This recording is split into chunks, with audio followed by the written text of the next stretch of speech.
Welcome to A Woman's Brew, where women talk about beer. After a brief dry spell, we're back on tap and ready to serve you some more questions, fresh from the question tankard. I'm Joanne, and this is Tori. Hello, hello. And we're two beer-loving women on a mission to get more people drinking and talking about great beer. Come join us.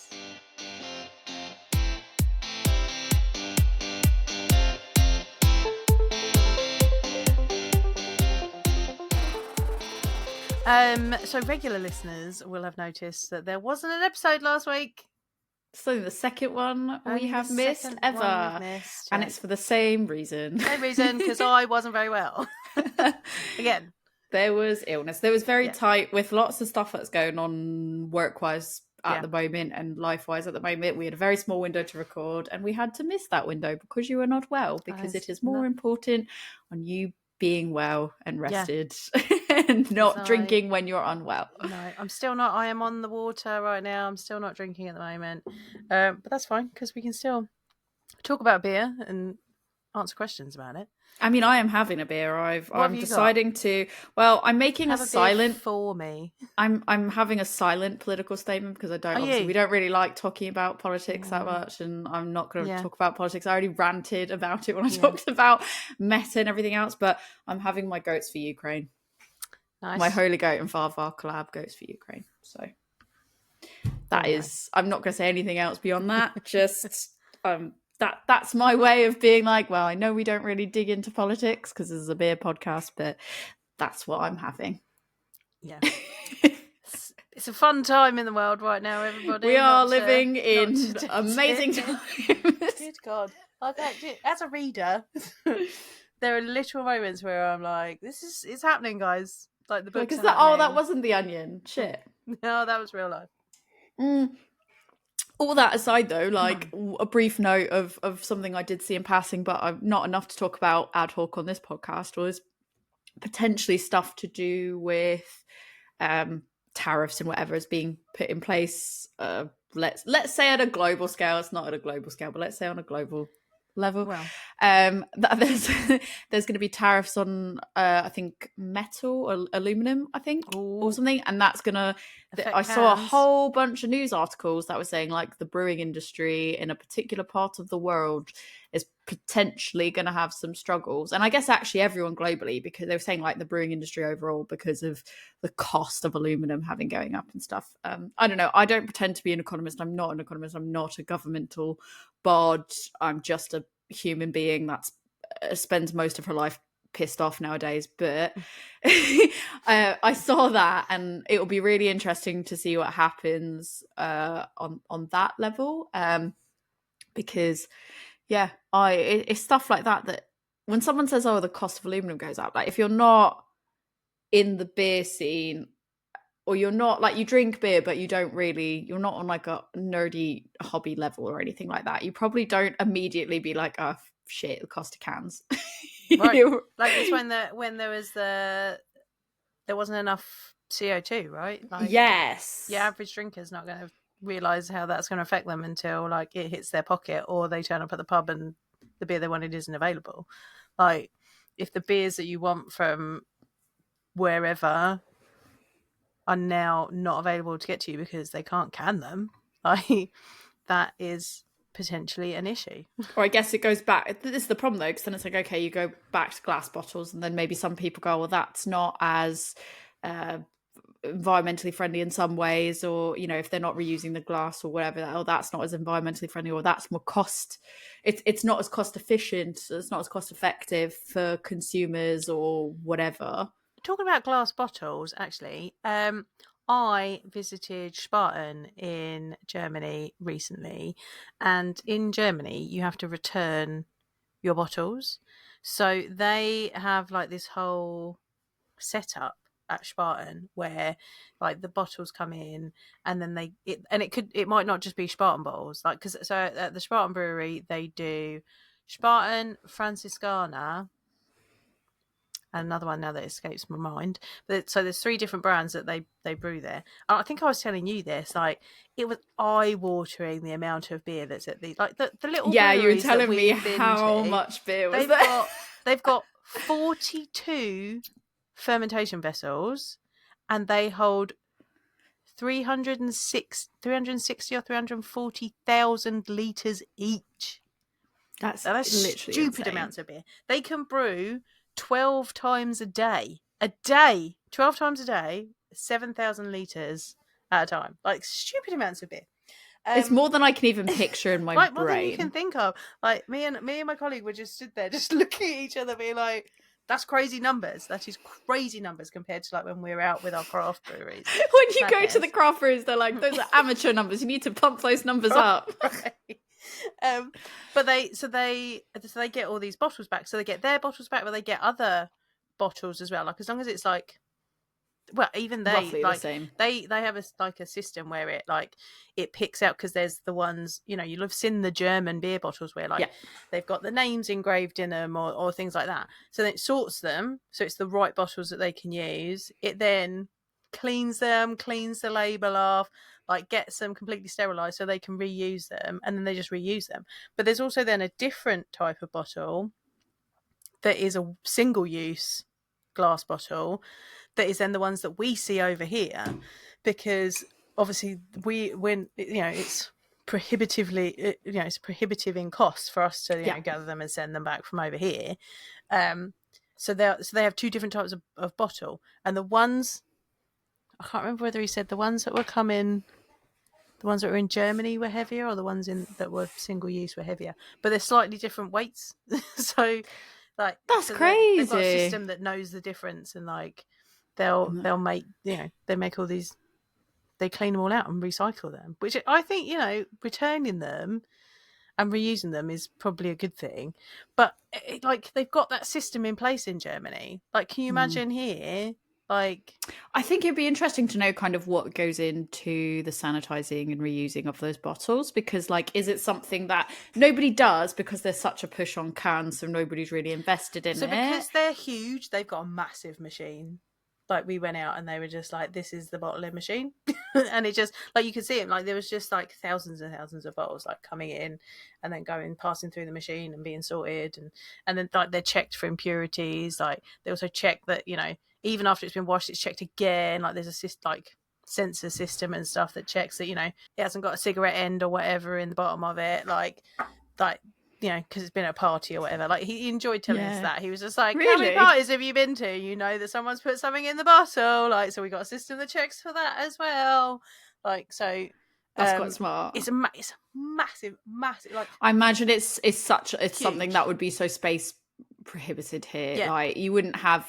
There's not a lot of places that would have the space to do that, or it would have to kind of be purpose built, and you'd have to really be owning that space of land. Like, it can't just be a rental that you're like, well, I don't know if it's going to be here. And the amount of money you'd have to sink into that. So it'd be like probably the cost of it, the size of it, and the amount of checks the people that would be involved in all these checks as well. Because obviously some of it can be automated, but you still need certain people to be experts at certain parts. It sounds like people on the floor, like at certain points, and that. No, that's something that only comes with macro size, isn't it? Right, exactly. Like, they're huge. Like, this is like, the bit that we saw was just where they were cleaning the bottles and then refilling them. Never mind, when they got to do the different types of bottles or whatever, and it depends on which one, which of the brands they're bottling up and things like that. So yeah, it was really interesting. But again, you've got to have that infrastructure built in. Germany has got that in place. Like, we can't even get recycling the same between councils, like for regular day stuff, let alone blows my mind. Returning bottles to, like, but I can't remember, I was around my dad's the other week and he was saying something and I was like, "Oh, yours is like, the way that his recycling is different from my recycling," and I'm like, I moved 5 minutes down the road. I moved from one side of the high street to the other side of the high street, and my village is split into like two different councils. And I moved from council A to council B, somehow pay more council tax by a lot. Yeah. And ultimately think I actually have a shitter form of rubbish and recycling collection. It's like less frequent. it's the recycling, instead of having a bin now, they go into these like sacks, which are like, they're like, it's awful. Like it is, which is fine, whatever. But it doesn't feel like the most efficient use of everything in general. I would rather have a bin for each. We've got a plastic box. So we've got a bin for our mixed recyclables. We've got a little caddy for our food. But for cardboard, we've got an open box. Which is done because if it gets wet, they can't take it. Even when it gets wet. When it's like, I'm on a hill. Like, literally, the entire street. And you've driven down my street. My street is super long. And whenever I say to people, my road is really long, they're like, yeah. And I'm like, just wait. Well, it's because the estate that you're in is very, And then you get to my house and you're like, your road's really long and you're almost at the bottom of it. And I was like, yes, I know this. The entire stretch is just covered in cardboard because everybody's cardboard boxes just get blown around. So like, ours is in this sack. But we can't even organise this, but how are we going to return glass bottles? Ours goes in the sack specifically because I think we were told if it gets wet, they won't take it if it's wet. So it goes in these burlap sacks to protect it from the water. But then if it doesn't close all the way or there's so many different.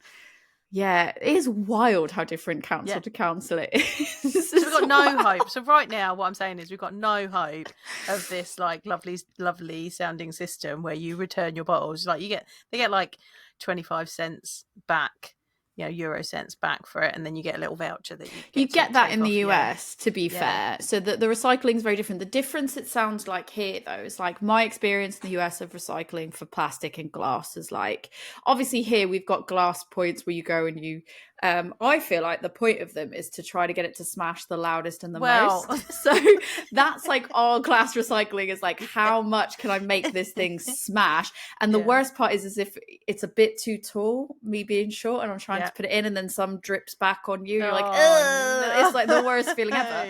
In the US, you can take like your alcohol ones to a liquor store and send them back, or at least in Massachusetts, and you pay like the deposit when you're buying it, and then you get that money back when you bring it back. But I still think that gets destroyed. Like I think it gets crushed and or smashed or whatever, as opposed to what sounds like is happening in Germany, where it's a bit like you take it back, they clean it, they reuse those bottles. And I'm wondering, like, could be really useful if in the UK we're like, look, we get that nobody is going to have this facility to do this on their own, but like, what if somebody opened up a facility that was just like, you buy the glass bottles, you register it with us, and we will do all the cleaning, you pay us and we'll do all the cleaning, sanitizing and returning. Because I wonder if that would almost prove, I know it is more expensive than some of like the cans that you get, but would that prove to be more cost effective? And I say this as a person that has done zero research and knows nothing there. I just know roughly glass bottles are more expensive than cans. Yeah. And because they're heavier, like your carbon footprint goes up. Shipping's riskier, like all of it. But the guy at Spartan did say that like overall it does work out better. But again, they've got the infrastructure to do it. You have to invest in it as well. Like for them, it's the initial investment into the glass. And then when they're reusing it, it's fine. Over here, because you're kind of like, I invest in the glass and then it goes bye-bye and I never get it again. I mean, how many times do you see on Facebook, where are my kegs? Like too often. I don't really understand how people are getting away with just stealing kegs like that. Like it's weird, but okay. But that's that's an interesting topic though. Like totally derailed what we were going to talk about today, about the environment and bottles. If anybody wants to, the current state of affairs, if anybody wants to come talk to us about sustainability on that level and talk about glass versus cans versus what can we do in that regard, like that would be really, I think it would be interesting to learn about the nuances of that. So in other news, I mean, while we're on this doom and gloom train, like I know you have seen it, surely, Keystone acquiring North Brewing Co. Yes, I did see that. Interestingly, so I had a new colleague start at work, and he was saying about how he loved North, and then I was sat there and I'm like, oh, sorry, my friend. Yeah. I mean, you can still love it. You can still love it. I mean, it wasn't that I was telling him he couldn't love it, but I was just like, news just FYI. about the brands you enjoy, bought out by somebody else. I mean, but I don't feel I've different seen... ways. It's two different ways of looking at it, right? Because the brand has been saved, so potentially the beers that people enjoy are still going to be around. Then we get into this, is it craft? Is it it's not indie, so it's not getting its little sticker. I think North was there at the beginning of some people's journeys, especially when they were in the supermarket. Lost Cosmonauts and how many triple fruited gozes have we gone through? I do miss a good triple fruited goze, and I feel like I haven't seen one in forever. I just feel personally, and I don't think it's just because of my drinking habits having changed per se. I have felt quite disconnected from North for quite a while, in the sense of I think the people that are gonna... My guess here is the people that are going to be the most surprised about this and the most impacted by this per se are going to be the people that don't necessarily really care that they were acquired by Keystone. Like, I think that those people are the people that are going to take this most, that are still really drinking them to that level. I think it's that sweet spot between people that are maybe not, they're very early into a craft beer journey and maybe will never go down that path of like journeying into craft beer, quote unquote, to a nerdy hobby level or anything like that. And that's fine. That's okay. But it's that I enjoy something that has a little bit more flavor than the Carlings of the world and the Coronas of the world and the light lagers of the world. They're like, I would like some flavor, please. So Bud Light is maybe not style wise for me. So I think those are the people that have gone, like, to them it will still be craft. Like, I don't know if that makes sense what I'm saying. Like, I feel like that audience, that's still the people that are religiously drinking them, potentially maybe not, they maybe won't even know about Keystone, and if they do, they probably won't care, because they'll just be going, well, as long as it still tastes to my standard, then fine. And they're not coming at it as critical as maybe somebody within the hobby might do, with the concerns that somebody in the hobby might do, because to them they're just like, well, I just keep drinking it until I don't enjoy it anymore, and then I find something else that looks similar and I'll try that and see if I like that. I don't know, does that make sense, or am I just talking utter shite? Yeah, no, I think it does, but it goes back to that conversation we had when we were talking about Seba's Indie Beer campaign. Like, there's going to be a portion of the people that they asked who have bought Neck Oil or Camden Hells, and who have bought the beer because they were like, that looks all right. Like, they don't care. They're not the audience that cares about that. And that's fine. Drink what you want to drink. It's that niche sweet spot in between of somebody that goes, oh, I like, I'm into craft beer, but then they don't even realize what whole big world there is there. They just know that when I go to the pub, I don't really like trads. And I could have Carling or something like that, or a San Miguel, but actually I like craft beer. I'm going for a Camden. And I think that's kind of the similar type of people that might be like, it's all good. To be honest, like, it's not that I would never drink North again. I just find that, they've dropped off my radar because I feel like they've been so quiet for quite some time. Like, they've not been putting out those eye-catching things for me and my requirements of what I go seeking. So I think they've just not really been on my radar because they've been so quiet, and they're not something I would have naturally been seeking out due to what I'm looking for. So I don't think there's going to be as big of an impact to me as it is maybe to other people. But I don't know what's happened with the staff or anything there. I just hope that they're all taken care of in that regard, and that it's not been a big bombshell dropped on them like we've seen happen so many times before. Yeah, I think I've seen a spate of a few breweries closing again. We've got to that point in the year, and I just, that point in time again where we're going to have a little influx of breweries closing.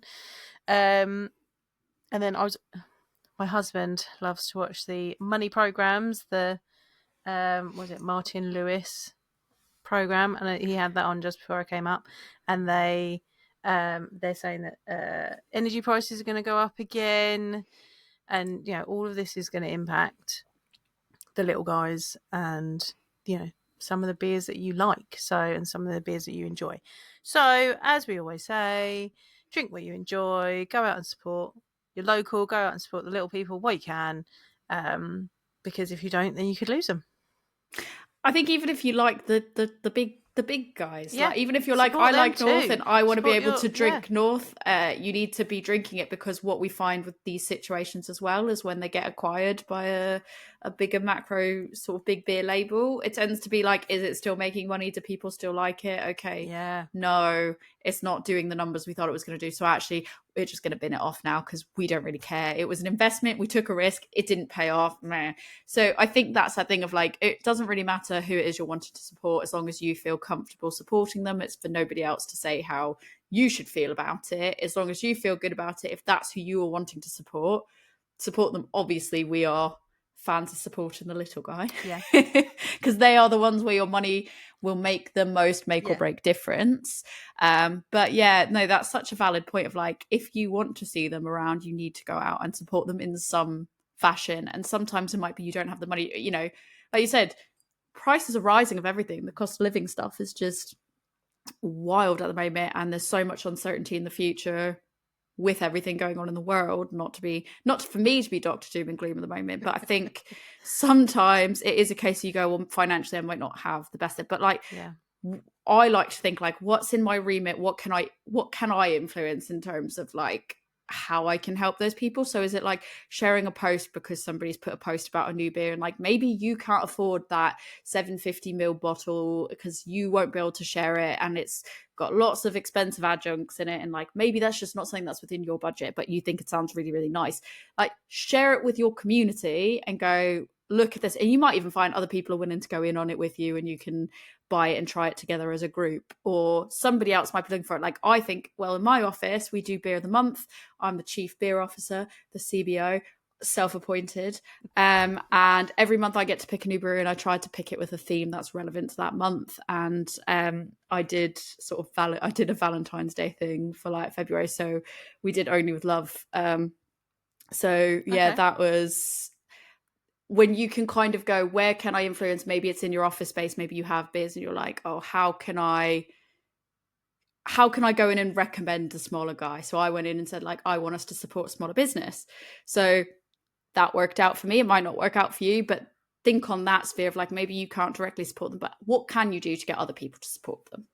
Yeah, 100%. Should we get off the old doom and gloom train now? I think we got the doom and gloom out of. I think we've got the doom and gloom out of the way. We're going to do some question tangle before we do. I mean, anything else new? I got a 3D printer and I've made this bitch in. I am wanting to tell people. Got a 3D printer. I've got a 3D printer because what happens is if I sit around too long idly, I make bad decisions. I know that we're just talking about like financial choices and everything else. I mean, am I going to be paying it off interest free for a few months? Yeah. Has it been the best thing I could have purchased ever? Also, yeah, it is great. I've made a keychain for us. You can make your own Lego on it, right? So I can, but I'm not gonna. I'm still gonna buy it actually. But I can get displays to put the Lego on. Oh yeah.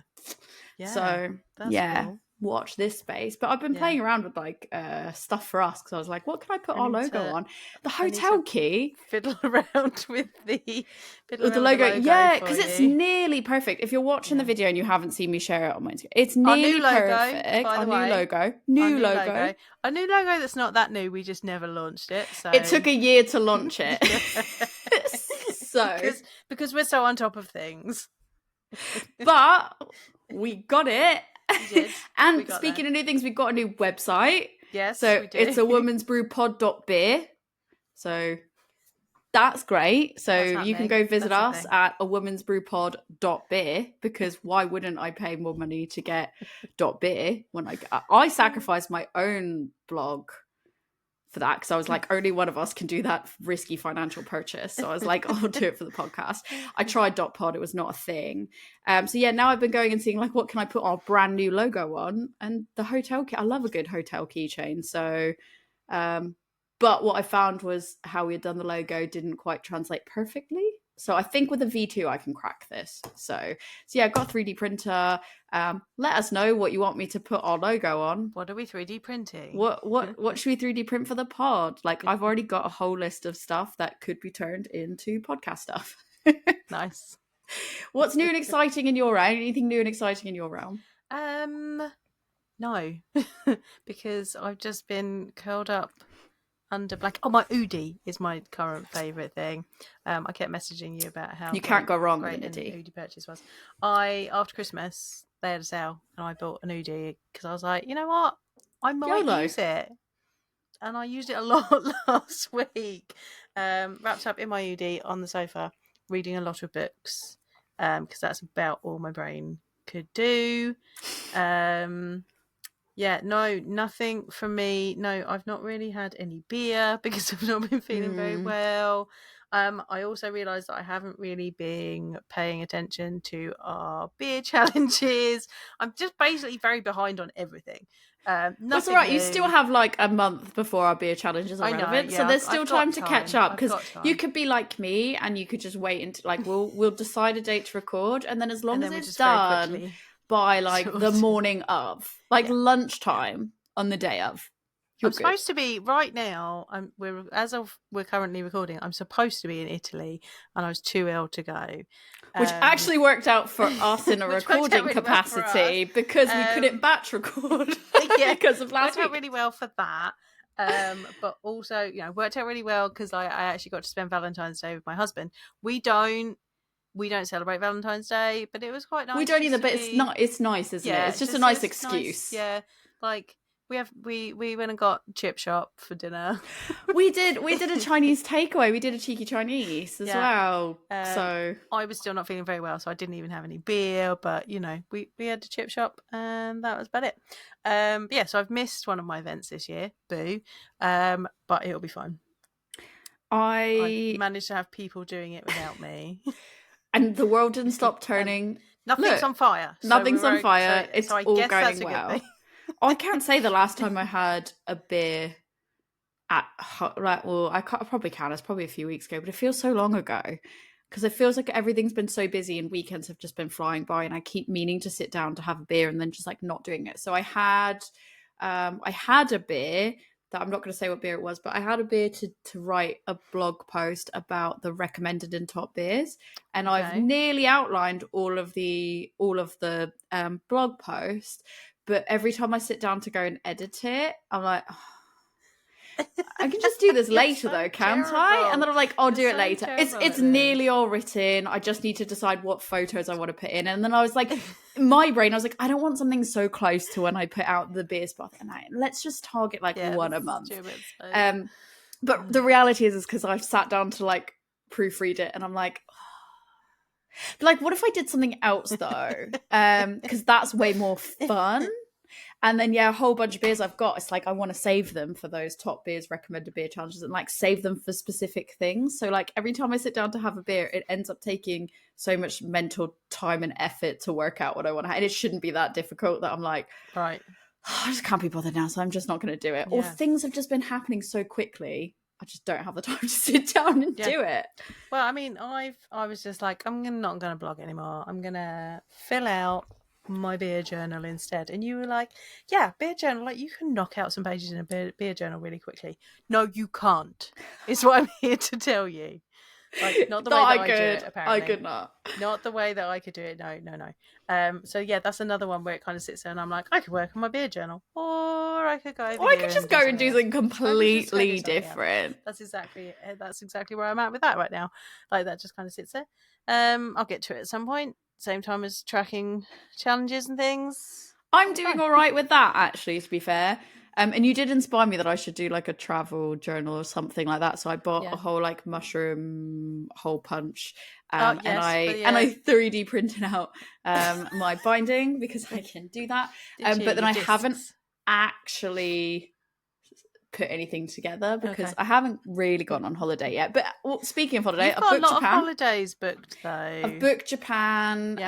There's US in the mix this year, and then there's Prague. I booked Prague, so that's relatable to what we were just talking about. Booked Prague because it was between Prague and Budapest for a beer spa experience, because Rick basically had 2 days he had to use by the end of March. It's a use it or lose it situation, and we were not about to lose the holiday.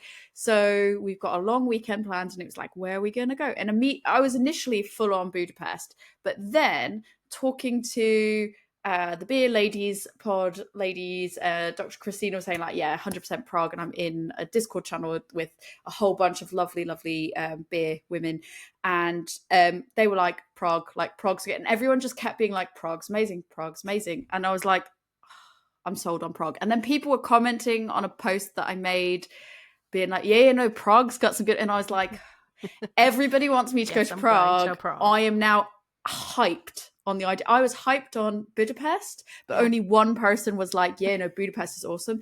Everyone got me so hyped on the idea of Prague that I was like, I'm all in now. So we've booked Prague, so I'm very excited. I just now need to work out what beer spa, and their beer spas are like, literally, I understand. Let me just qualify. I understand it's a tourist thing. I understand like people like like Czech people are not being like, can't wait to go to the beer spa today. This weekend. Like I do know that is very much like for tourists and stuff.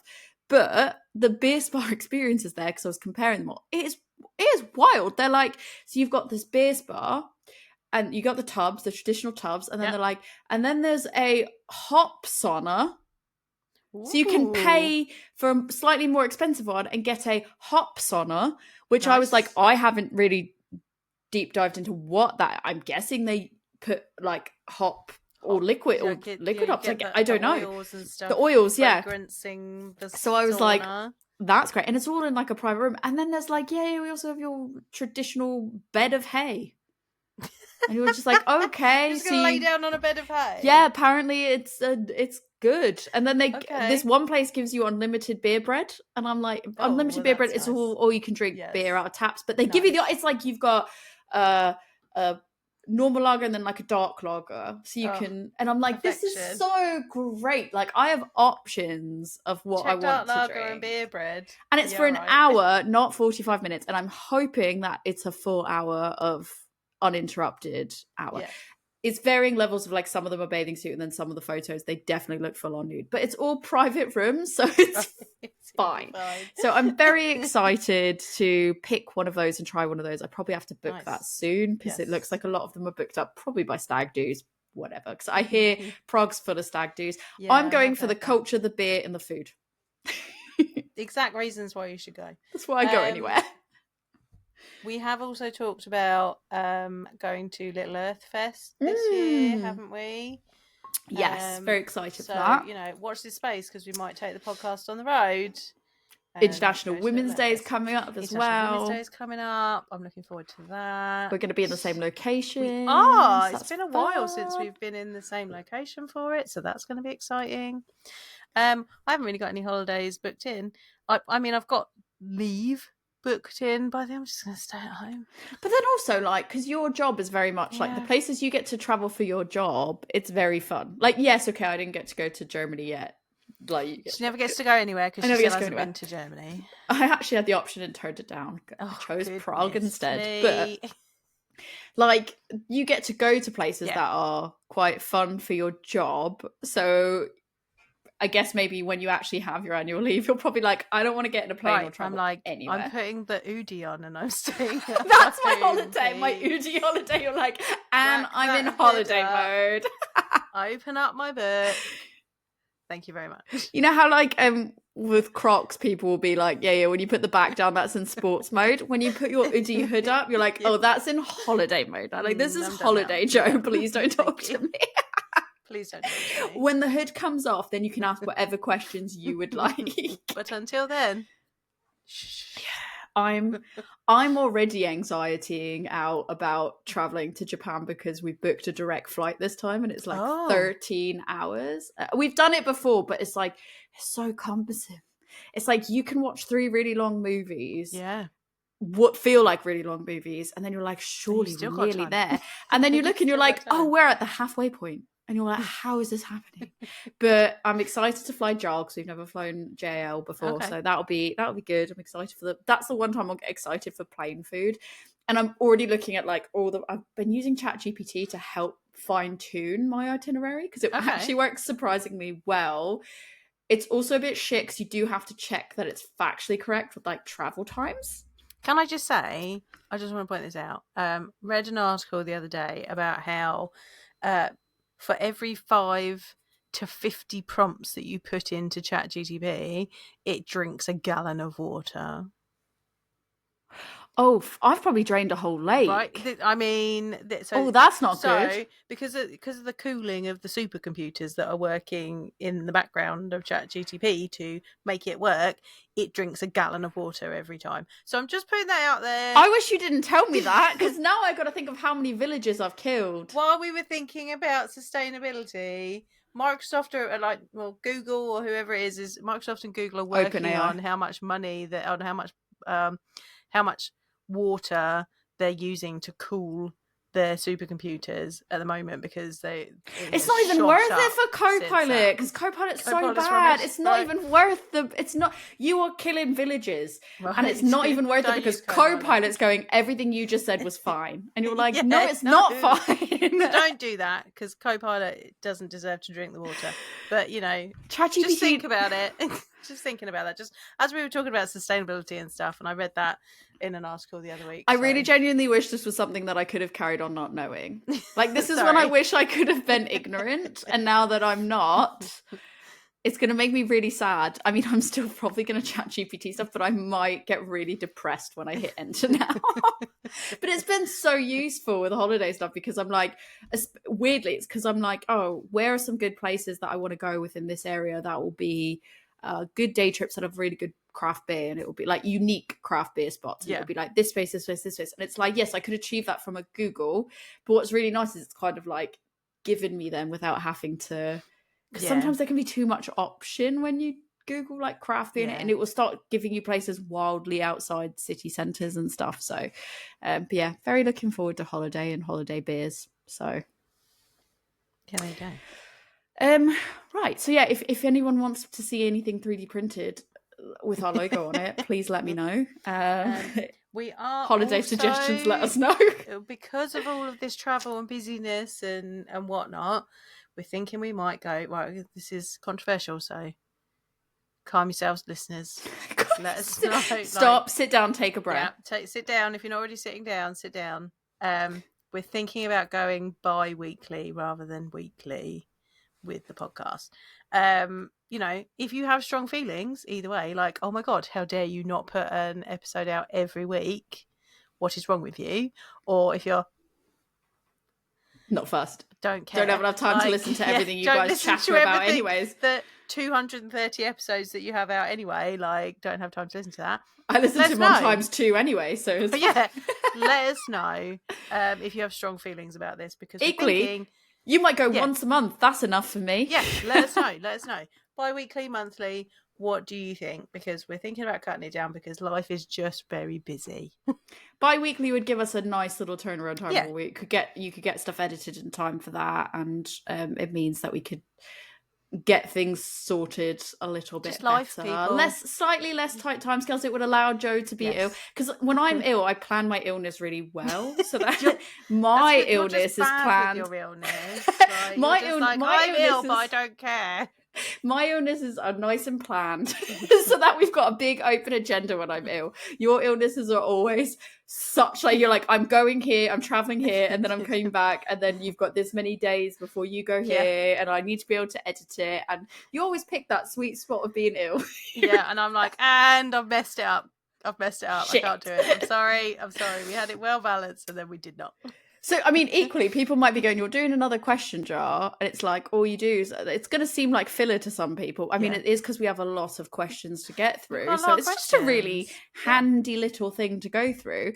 But also, this is what happens if one of us gets ill, we've got a really tight turnaround time, you get the question jar. So maybe you go, actually, hate the question jar, hate you guys just chatting shit. Let us know. Hate the news ones so frequently. I'd rather you do it less and give us something different. So I like chatting to you. I can easily chat shit to you every 2 weeks, every week. But let's be real. Everyone has told me that they just like listening to us talk to one another because it sounds like they're overhearing us in the pub. So we need to get Tom back on because that was. I'm sorry, like that is. Hi Tom. Like Tom and I miss him every time we record. I miss him every time. Tom and I now. I love divorced. You, but yeah, Tom and I got divorced. I'm very sad about it. We still. It was an amicable divorce, luckily. So we still talk, but is he going to be at Little Earth Fest? Possibly. It's just like I feel like I'm like, when do we get to see? I feel like it's that situation of I'm like, when do we get to see Tom again? Though I was going to try and get to Indie Beer Feast, even though it was going to be tight because of other things I've got going on. Because I thought I was going to see him there, and then he's like, "I'm not going to be there. I'm going to Prague for a stag do." So can he go to Prague when I go to Prague? No. I feel like that would be just really good timing. Oh, well. You don't want to be near that stag do. No, probably not. I don't like stag. A lot of brewers on a stag in Prague. Let's don't do that. I was warned that Prague, the one problem with Prague is that there's lots of stag do's, and I'm like, but then I don't think I would have been spared if I went to Budapest. I think it was like same. So I'll go for the interesting history of Prague instead. So. Yeah. Anyway, shall we do some questions? Let's do a couple of questions. Let's knock some questions out. I have no idea what the white one. I don't remember. I color coded them, and I don't even remember. And some did of you them not make yourself a key? I did, and I lost it. Oh, so just so you know, you bought me two jars for my TBR jars, and then you rudely, before I gave them to you, were like, "Look at my TBR jar," and I was like, "For fuck's sake!" But now I have three. I invested. I have three colours, right, for my TBR jar. So I have ebooks, audiobooks, and physical books. So now they're each in their own jars rather than mixed up in one. But and I thought of that because one of them is labelled audiobook. It is. That's the audiobooks one. But I also have a key on top of one of the jars with the colours on, stuck up on a label so that I knew what they were. I had mine, but I don't know what it is. Instead, I have a pin near me. I've got two pins near me. One says chicken nuggets, and the other one says "fuck the patriarchy" with a bunch of flowers. So that's what I've got. I like the chicken nuggies one because it's a nice little heart one. Yeah, so that one's nice. I do love chicken nuggies. Questions. Before I get to the question, can I just tell you about this? Nothing to do with beer, but can I please tell you about something that I've just blew money on today? Sure. This is while we're talking about like all the things that we've just blown, all the things I've blown money on today. Yeah. For some reason, mac and cheese popped in my head, and I was like, you know what? Sometimes when I'm feeling crap, I just want a really shitty thing of like Kraft mac and cheese, just like not really like top tier. Like I'm not talking like a nice baked macaroni and cheese. Like I mean, dirty, using your. It's like a powdered cheese packet. Like that's what I want. So I went looking for that just to see roughly how much that would cost in this day and age. Yeah. And then it was like, I know you like those nuggies though, and you like mac and cheese. What if I told you could get a KFC mac and cheese? And I was like, well, obviously I'm in. So I bought a 3-pack. I lied. I bought 2 3-packs because I was worried that if I really liked it, I wouldn't be able to get it again because there was only 15 of them left. God. So it's just basically mac and cheese, but with the secret blend of herbs and spices that the Colonel has to offer. Okay. So Rick was like, why did you do that? You could just buy the seasonings. And I was like, no. I was like, shh. No. That sounds like a drunk purchase. It was a sober purchase. This was a lunchtime purchase. That was a hangry purchase. It was in my mind, and then it popped up as a suggested, and I was like, fuck the normal mac and cheese. I want this KFC one. It's got the Colonel's face right on it. So how bad can it be? It was an actual authorised collaboration. Goodness. So I'll let you know how it is. Let us know how it is. I'm having mac and cheese for dinner tomorrow night, but we had the Cathedral City one. So I was going to say, you probably got like nice ones. I'm like, here's a box. Cathedral City from Iceland. Like, it's got cheese in it. Gordon's happy. It's got cheese in it. It's fine. Does it have a secret blend of herbs and spices? No, it does not. So there you go. I rest my case, Your Honour. Because you always should add extra cheese. Rick was like, it's not even cheese though, is it? And I was like, I mean, it's not cheese. It's Kraft It's mac and not cheese. not cheese. It's actually an actual Kraft one. Yeah, it's Kraft. It's It's a Kraft and collaboration KFC. between Kraft mac and cheese and KFC. That's why I Wow. bought it. If it was I like did. some Do you weird know one, I what? wouldn't have got it. Do you know what? I did. You know, you can get the pot ones of the The Kraft pot mac and ones, cheese yeah. that you do with the like a pot noodle to the UK people. They're I used to be able to get one of sadder. those. They're not the same. Yeah, but no, I know they're not. But I used to live off of those on one of my cruise ship contracts because, mate, I couldn't get to the mess on time for lunch because we had to do backstage tours. But I did have a smuggled on kettle in my in my room, so I used to just have those, and that was that like. I lived on those for quite some time. I think I had them as a teenager because you could get them from like we had it's like Costco, but it's called BJ's. So we'd get our stuff from BJ's, and we got a big thing of mac and cheese. Like I'd get a big thing of mac and cheese, like those pots, and I'd have them for like lunch sometimes on a weekend. And I'm like, as a teenager, as you do, I don't really want to make myself something, so let's just put hot. But we didn't have kettles, so I was like, I guess I'll just heat up water on a stove top in a whistle kettle and then just dump it in. I mean, it's not much has changed. You still don't really get kettles over there, so I've definitely used a coffee machine just with no coffee in it. That's innovation. Water. Yeah, just don't put the filter or anything through it. Just put the water in it, and then just wait for it to come through into the pot, and then you've just got hot water. That's innovation, actually. Unless there's like remains of coffee or something. Well, but I mean, I was okay. using the hot water to make. Like, I think I had instant coffee, as I didn't want to get beans and a whole bag because I wasn't there for very long, so I had like Starbucks instants or something, and I needed the hot water, but there wasn't a kettle, so I just put the water through the coffee machine. I respect your innovation. You got to make things work. Right, onto our first question now. Would you try a pitch black beer called the Abyss? Yeah. What? I think I'd just be more gravitated towards that. I think this was one that had come up for like Halloween or something. Okay. Because it was like a dark, scary theme. It's just I mean that's the thing is like if it was called the Abyss and it was like literally we're talking Fanta Black, just like cannot see anything. There's no light escaping that. Yes, please. And you have no idea the flavor profiles. You don't even know. Like, are you going in? Are you assuming it's a stout at that point? I mean, I'm assuming it's a stout, but you know, it could be a dark lager. It could be. I don't know. Could be a black IPA, couldn't it? True, we've had the Vanta Black IPA. It could be mint chocolate flavoured, and then I'd be upset. I'd be really happy. I'm not going to lie to you. No, I'm not into that. Yeah, I too would try it, I think. I think that's an interesting... It would be interesting to see something that had no light escaping from it. Dark beers are my jam, man. I'm going to try them. Anything, I mean, I might just go, well, that's really weird that it's like a black hole in a glass, but I'll still drink it. Next question. Oh, that's that. I'm going to save that one because that one's too deep, I think, for right now. Goodness. That's too deep for these vibes. So chucking that one back in the bin. I think it requires too much time than what we want to allow for it. Oh, this was definitely a Halloween one. Have you ever had any spooky experiences in a brewery, bar, or pub? In a brewery, bar, or pub? I don't think I have, you know. I don't think I've ever actually had an actual spooky experience. I think I've gone into haunted places or supposedly haunted places and scared myself. I think the most recent one, so the earliest one I can think of was one time when I was still in the US. I went on Halloween with my sister and my brother-in-law to a supposedly haunted restaurant at Halloween. Okay. And I had to use the toilet, and then I think I scared myself in the toilet when we were on our way back out. And easily that done. I was like, what? We started kind of exploring before we left the restaurant, and I was like, what is that?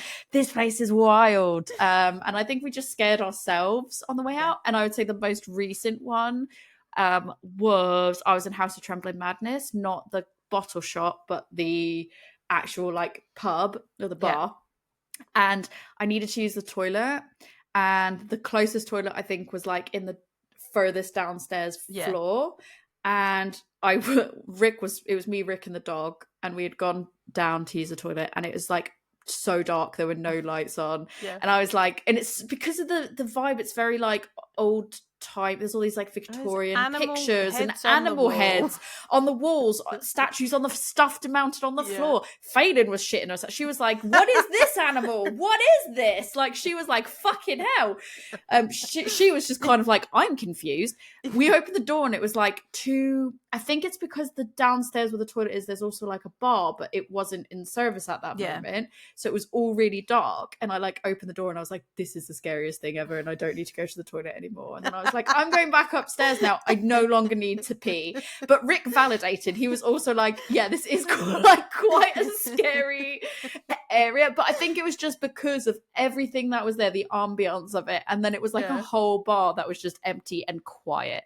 Yeah. And I was like, I don't like this. Like, I was like, this is terrifying. And it's in York. So like how much more vibey. Yeah. I think we did a ghost tour like the night before. I'm like, it's too much. I can't. I gotta go. Yeah. No, I don't think ever in a pub or anything. But I mean, I used to work in theatre. So I've been in some old theatres where I'm pretty sure there's probably somebody near me that wasn't alive anymore.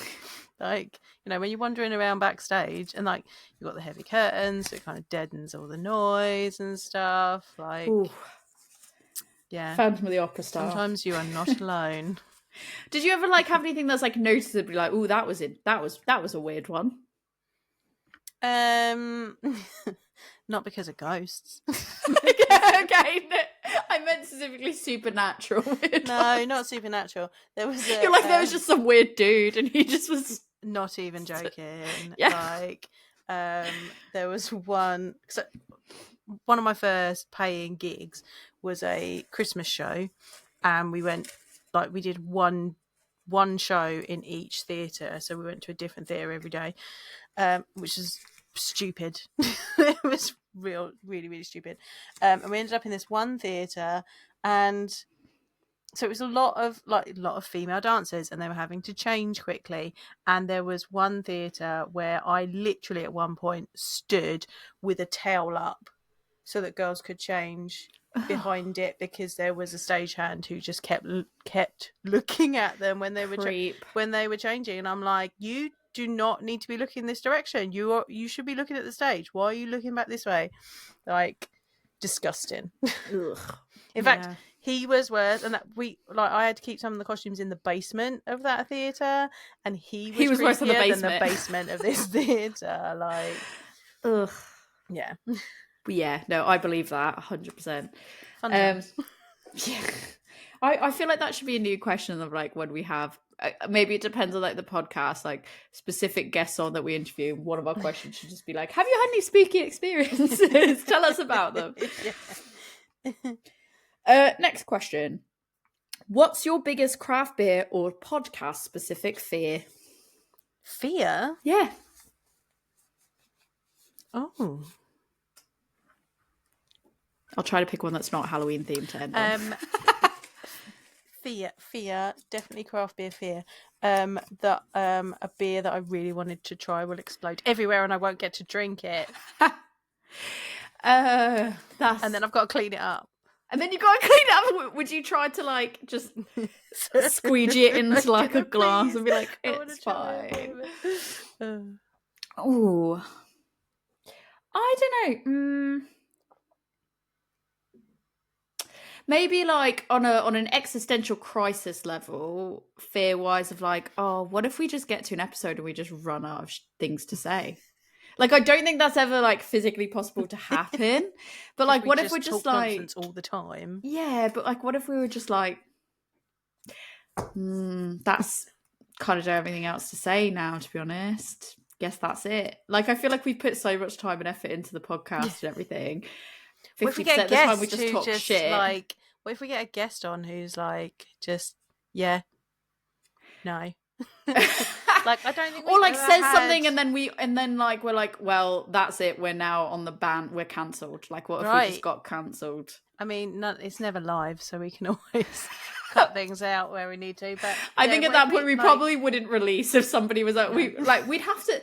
to get past our bullshit readings, first of all, to get past that and then get on the podcast and then just say something that would be like absolutely atrocious that would get us like, I can't imagine. We'd just be like, I guess we're not releasing this at all ever. The secret Women's Brew archives of unreleased material. Like, I think, you know, the people that we interview, generally, like, we've met them, or we know, like, you know, we know something about them, or we're interested in them. So usually, you know, I don't think we'd ever get to a point where we'd have someone who is difficult.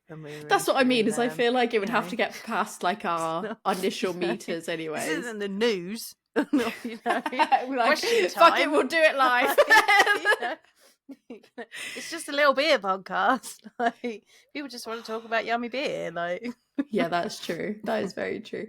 Yeah, it's interesting, because I feel like there's a lot of things that like I probably would be worried about, but like don't immediately think about stuff like on that level of like, oh, what if, like, yeah, like what, like you said, what if we had a guest on that was just like yes, no, and they were like, oh, cool. I mean, I interviewed James Watt once, so don't think you can get much worse than that. All right, I'm gonna ask the next question before we get ourselves cancelled. Oh, okay. So this one's a this or that one. A beer that's paired with food or on its own. Which do you prefer? Oh. That depends. It depends on the beer. No, you got to pick one. You got to pick one. Why? Why? Just by and large. Just by and large, because that's what this or that is. It's not you can choose whatever you want. So you got to choose one. That's the spirit of the game. Beer on its own. I was going to say beer on its own. Would it help if I said my logic as to why I say beer on its own? Because I really like pairings. I like pairing things. I like seeing how it interacts. What I think is I prefer, if I had to choose one or the other, I'd say beer on its own, because I think I'd spend so much time thinking about trying to have it. Having the beer by itself. And if I only have one of those bottles or one of those cans or one opportunity to have this particular beer, I'm not going to want to be like, okay, now I have to share a limited quantity or limited volume with food pairings. I love the idea of like sitting down and have like a multi-course meal that's paired with beer, and I think that's great. But then I think without having the beer on its own first, I almost don't know what about it is working. Like what about it is coming from the food as opposed to the beer. It doesn't work. Because sometimes that's the thing as well. Like, it just doesn't work, and that's fine. But then you're like, oh, could have had that beer on its own rather than pairing it with something that didn't quite work. I think I'd spend too much brain power processing the beer itself, that by the time I got round to like saving it to have the food aspect, that it would have to be something that's on tap, where it's like I can have multiple servings of it. So I can try the beer itself in a whole glass and then go, okay, cool, now let's play around with pairing it. I have to have multiple of the same thing, because I think if I've got one and I had to choose, I wouldn't want to share it with something else if I hadn't had it before. If I've had it before, fine. We don't just drink beer to drink beer. Like, we drink beer to taste it and understand it. And I think if you're not, like, if it's something brand new and you've never drunk it before, then you can lose a little bit, and you could get it. I think that fear of getting it wrong. If you get it wrong, there's the fear getting it wrong. Getting it wrong, and then you're like, oh god, I could have had that with something else, or then your thoughts about that beer is tainted because you had it with this food and it didn't quite work right, and you didn't get the flavors that you wanted. That's the fear. Yeah, or I guess for me, the thing that always comes to fruition, back to the fears part, is the like, I'm saving something for a special occasion, and like maybe it's a super duper limited edition thing, and then I've left it too long, and then by the time I have it, I'm like, there's not even a point to having it anymore because it tastes so bad. Thankfully, I think a lot of the stuff like that happens to me quite frequently, but I'm so thankful in a lot of the stuff that I have is never like awful. It's just probably not its freshest, but it's never been straight up like terrible, or it's something I've had numerous times before, so it's not the end of the world. Oh yes, okay, let's end on an exciting thing. There's room in some of my beer, in like one of my beer fridges. That is exciting. It's not packed full. I'm very One surprised. of my fridges has so much space in it because I cleaned it all out. I cleaned the fridge, and then I kind of I went through over the holiday period, and I did like a reset where I was like, cool, gonna go through all my beers, and I'm gonna try to separate my spreadsheet out. I went back through my spreadsheet entirely to kind of, because I don't think it was accurate before. I think some stuff that had been deleted.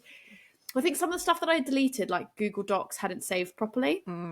So I went back through, and obviously with my goals this year being like, I don't want to buy more than X amount this year, or I don't want to have more than X amount in a stash. But that was not inclusive of stuff that I was specifically aging. So I went back and I marked if it was something that I was aging in particular, and I kind of separated those and put those away in a really safe storage space.